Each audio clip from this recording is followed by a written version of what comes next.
आप देख रहे हैं यंग बाइट्स। मैं हूं आपके साथ पूजा ठाकुर। आज पूरे दुनिया भर में आज टीबी को लेकर अवेयरनेस कैंप लगाए जा रहे हैं, प्रोग्राम ऑर्गेनाइज किया जा रहा है। आज इसी चर्चा पे हमारे साथ जुड़े हैं डॉक्टर राकेश वर्मा। उनसे हम जानेंगे आखिर टीबी है क्या और इससे हमें कैसे बच सकते हैं।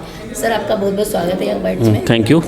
जैसे कि आज सब जगह ट्यूबरक्लोसिस डे अवेयरनेस सब जगह कैंप लगाया जा रहा है, प्रोग्राम बना रहे लोग ताकि इससे अवेयर हो सके। पहले के टाइम पे लोग इतने अवेयर भी नहीं थे और कहीं ना कहीं बहुत भयानक बीमारी भी ये थी, लेकिन आज के टाइम पे इसका इलाज भी है। तो क्या कहेंगे, सबसे पहले इसके बारे में जानेंगे कि टीबी है क्या। देखिए, टीबी एक बैक्टीरियल इन्फेक्शन, जैसे एक बाकी की बैक्टीरियल इन्फेक्शन उसी तरह की एक जिसको हम कहते हैं माइकोबैक्टीरियम ट्यूबरकुलाई, वो एक बैक्टीरिया है जिसकी ये इन्फेक्शन जो कि मेनली हमारे लंग्स पे जाके इफ़ेक्ट करती है। और जो मोस्टली कॉमन जो फॉर्म हम देखते हैं वो पल्मोनरी फॉर्म, जिसको हम कहते हैं लंग्स की टीबी। इसके अलावा टीबी का ऑर्गेनिज्म जो है वो बॉडी के किसी भी पार्ट को जाके इन्फेक्ट करता है। जैसे बच्चों में हम देखते हैं लिम्फ नोड्स, गांठें पड़ जाती हैं, उनमें हो जाती है, या बोन की टीबी है, या जेनिटल ऑर्गन्स की टीबी है।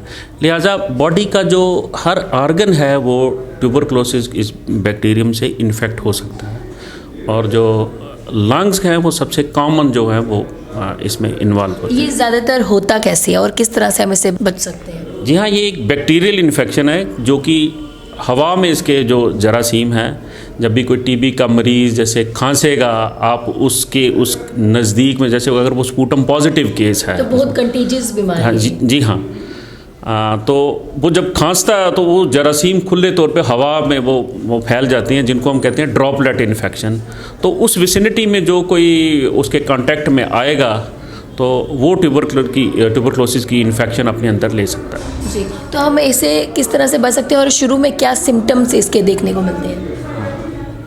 चर्चा आए दिन होती रहती है ट्यूबरक्लोसिस के बारे में। जैसे कॉमन सिम्टम हम लोगों के लैंग्वेज में बात करें तो किसी को भी खांसी जो 2 या 3 हफ्ते से पुरानी खांसी है, साथ में बलगम आ रहा है और उसमें खून भी आ रहा है, उसको बुखार हो रहा है, लो ग्रेड टेम्परेचर, यूजली शाम को टेम्परेचर होता है और 2-4 घंटे टेम्परेचर शाम को रहेगा, उसके बाद फीवर अपने आप ठीक भी हो जाता है, वेट लॉस हो रहा है उसका सबसे तो ये जो सिम्टम्स अगर ऐसे मिलें तो फ़ौरन उसको अपना टीबी के बारे में अपनी जांच करवानी चाहिए, जिसके लिए कि हमारे पास स्पूटम एग्जामिनेशन है, चेस्ट एक्सरे हैं और बहुत सी जो इन्वेस्टिगेशंस हैं जो कि हमारे सरकारी अस्पतालों में डीप पेरिफेरी तक अवेलेबल हैं और फ्री ऑफ कॉस्ट वो। खांसी की बात की जाए तो लोग कहीं ना कहीं इस बात को अवॉइड भी कर देते हैं कि खांसी है, नॉर्मल है, इतना ध्यान नहीं दे पाते। उनके लिए क्या प्रिकॉशन और क्या सजेस्ट करना चाहिए? जी हाँ, जैसे मैंने बताया, जब भी कोई खांसी 2 या 3 हफ्ते से लंबे अरसे की हो गई है,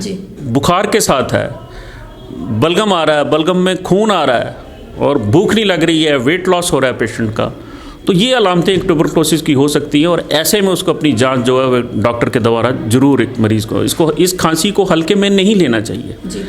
और दूसरा, ये आज हमने अगर ट्यूबरक्लोसिस की बात करें तो काफ़ी हद तक हमने इस डिज़ीज़ को कंट्रोल कर भी लिया था, लेकिन पिछले कुछ 10-20 सालों में जब से ये HIV का प्रकोप, इन्फेक्शंस बढ़ी हैं, हेपेटाइटिस B का प्रकोप बढ़ा है, तो ऐसे केसेस में जब पेशेंट की इम्यूनिटी बड़ी वीक हो जाती है, तो ये जब साथ में ट्यूबरक्लोसिस और HIV की इन्फेक्शंस ना, ये एक नए तरीके से ये उभर के जो सामने आई है और ये बड़ी डेडली किस्म का एक कॉम्बिनेशन आ रहा है और ये बहुत बड़ी मॉर्टेलिटी का रीज़न बन रहा है। और एक तरह से जो टीबी के केसेस आ रहे हैं अब, वो या तो रेजिस्टेंस केसेस आ रहे हैं, जैसे हमारे मोस्टली पेशेंट्स हैं गांव में हाफ हार्टी ट्रीटमेंट करेंगे, जो एक प्रिस्क्राइब कोर्स है 9 महीने या 6 महीने का, उसमें ना जाके जब खांसी 15-20 दिन महीने में ठीक हो गई तो वो टीबी का इलाज छोड़ देते हैं।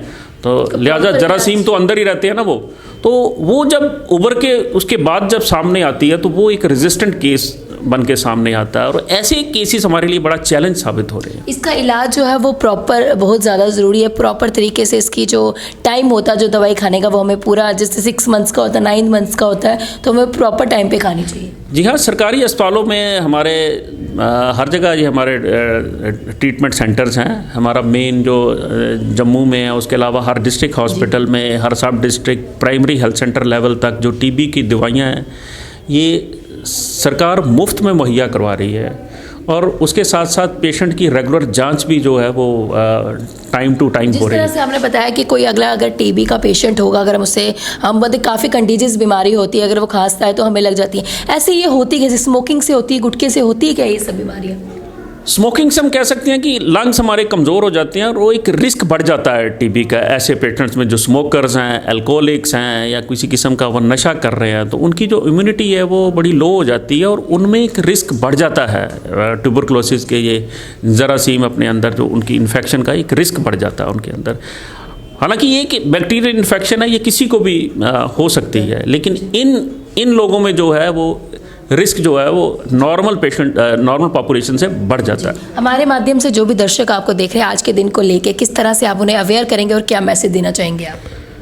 ट्यूबरकुलोसिस के एंगल से अगर कहें तो हमें सबसे पहले यही, जैसे कि हम देखते हैं इसका प्रचार हमारे मीडिया पे आए दिन हम सुनते रहते हैं कि जो भी खांसी अपने आप देखते हैं अपने आस पड़ोस में, अपने घर के मोहल्ले में किसी रिलेटिव को, जब वो खांसी 2 या 3 हफ्ते से पुरानी है, बलगम के साथ है, तो ये जो अलामतें हमने पहले जो बताई है, ऐसी अगर सिम्टम्स हैं उसमें तो वो ज़रूर टीबी की जांच कराए। दूसरा, अगर टीबी का पेशेंट है रजिस्टर होता है तो वो प्रॉपरली एक जो कोर्स उसको प्रिस्क्राइब्ड है उतनी दवाई ले। ऐसा नहीं है कि थोड़ा सा ठीक होने के बाद वो दवाई को छोड़ देगा और उसके बाद जो वो उसमें इन्फेक्शन होगी वो रेजिस्टेंट इन्फेक्शन होगी। तो ये एक जो सुपरवाइज ट्रीटमेंट जो हमारे सेंटर्स में फ्री ऑफ कॉस्ट है वो बड़ी ज़रूरी है कि वो पूरे टाइम के मुताबिक, जब तक डॉक्टर उसको बंद करने के लिए ना कहें तो इसको बंद नहीं करना है। पेशेंट का खाने पीने का ध्यान, उसकी डाइट का एक बैलेंस डाइट एक चाहिए उसको, ये डाइट पार्ट वो बड़ा ज़रूरी है। सबसे ज़रूरी है कि जब कोई घर में ऐसा एक केस हो जाता है तो शुरू के दिनों में जब तक उसको दवाई अपना असर होने में 10 से 15 दिन लगाती है, तो उस दौर में जब वो स्पूटम पॉजिटिव पेशेंट है तो उसको चाहिए कि वो बलगम खुले में ना वो अपना फेंके, उसके कांटेक्ट में कम से कम हम आए जब तक कि दवाई उसको वो स्पूटम नेगेटिव नहीं कर देती है। तो वो एक रिस्की सा पीरियड होता है कि जिस पीरियड के अंदर जो इन्फेक्शन है एक से दूसरे शख्स को लग सकती है, तो इसमें बचाव बड़ा ज़रूरी है। बाकी एक अवेयरनेस ही है जो सबसे बड़ी काम की, जो और अवेयरनेस से ही हम जो टीबी को जो इसका कंट्रोल फिर से पा सकते हैं। बहुत बहुत धन्यवाद हमारे साथ जुड़ने के लिए और अपना कीमती वक्त देने के लिए। Thank you. तो ये थे हमारे साथ डॉक्टर राकेश वर्मा और आज के दिन को लेकर उन्होंने काफ़ी अच्छा मैसेज दिया कि जब तक पूरा ट्रीटमेंट आपका टीबी का ना हो तब तक अपनी दवाइयों को ना छोड़िए और जिन्हें टीबी हो चुका है उन्हें भी काफ़ी ध्यान देने की ज़रूरत है। तो अगली अपडेट लेके फिर हम आपके सामने हाजिर होंगे, तब तक के लिए हंसते रहिए, मुस्कुराते रहिए और स्वस्थ रहिए। मुझे दीजिए इजाज़त वीडियो जर्नलिस्ट अभिषेक के साथ। नमस्कार।